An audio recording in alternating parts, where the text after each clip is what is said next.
এবারের মাধ্যমিকে মেধা তালিকায় দ্বিতীয় স্থান অধিকার করল মালদা রামকৃষ্ণ মিশন বিবেকানন্দ বিদ্যা মন্দিরের ছাত্র অনুভব বিশ্বাস। এই বছর মাধ্যমিকে তার প্রাপ্ত নম্বর 694। রাজ্যে দ্বিতীয় স্থান অধিকারী অনুভব বিশ্বাস বর্তমানে বাবার সঙ্গে পরিবার নিয়ে দিল্লিতে রয়েছেন। তার বাবা বেসরকারি ওষুধ কোম্পানির ম্যানেজার, দিল্লিতে কর্মরত। আগামী 2 বছর দিল্লিতেই পড়াশোনা করবেন, এমনটাই জানিয়েছেন রামকৃষ্ণ বিবেকানন্দ বিদ্যা মন্দিরের অধ্যক্ষ তপোহারানন্দ মহারাজ।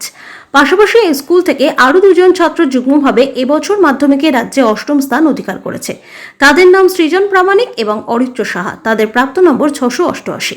রামকৃষ্ণ মিশন বিবেকানন্দ বিদ্যা মন্দিরের অধ্যক্ষ স্বামী তপোহারানন্দ মহারাজ জানিয়েছেন, এবছর এই স্কুল থেকে মোট 137 জন পরীক্ষার্থী মাধ্যমিক পরীক্ষা দিয়েছিল, যার মধ্যে 103 জন রয়েছেন বেঙ্গলি মিডিয়ামে এবং 34 জন রয়েছে ইংলিশ মিডিয়ামে। প্রত্যেক ছাত্রই স্টার মার্কস নিয়ে সফল হয়েছেন, যাদের মধ্যে অনুভব রাজ্যে দ্বিতীয় হয়েছে এবং সৃজন ও অরিত্র রাজ্যে যুগ্মভাবে 8ম স্থান অধিকার করেছে।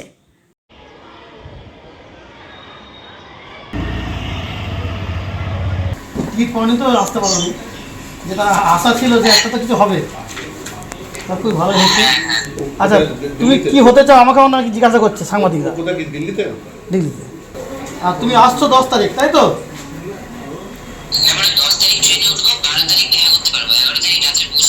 আচ্ছা, ঠিক আছে। মাধ্যমিকের যে রেজাল্ট এই মুহূর্তে প্রকাশিত হলো, সেখানে আমাদের স্কুল থেকে 3 জন ছাত্র মেধা তালিকায় স্থান পেয়েছে।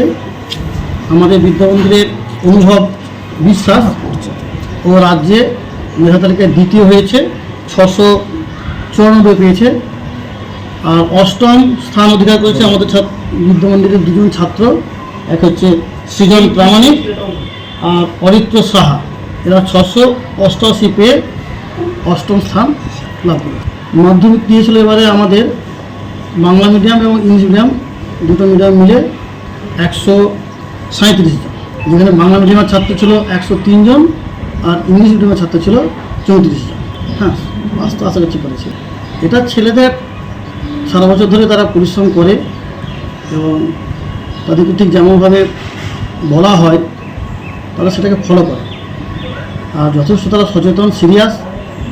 ছাত্র, শিক্ষক, গার্জেন সকলেই ছেলেদের পড়াশোনার বিষয়ে খুব সচেতন, যার একসঙ্গে বলতে পারি সামগ্রিকভাবে সকলেই খুব সচেতনভাবে পড়াশোনাটাকে নেয়, তারই এটা ফল।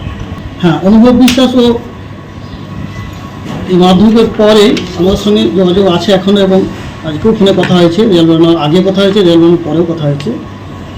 ও দিল্লিতে পড়াশোনা করবে, এর পরবর্তী পড়াশোনাটা দিল্লি থেকে করবে। হ্যাঁ, ওর বাবা কর্মসূত্রে দিল্লিতে আছেন, এবং সেই কারণে একটা দিল্লিতে থাকার একটা পড়াশোনা করার একটা আকাঙ্ক্ষা, ইচ্ছা।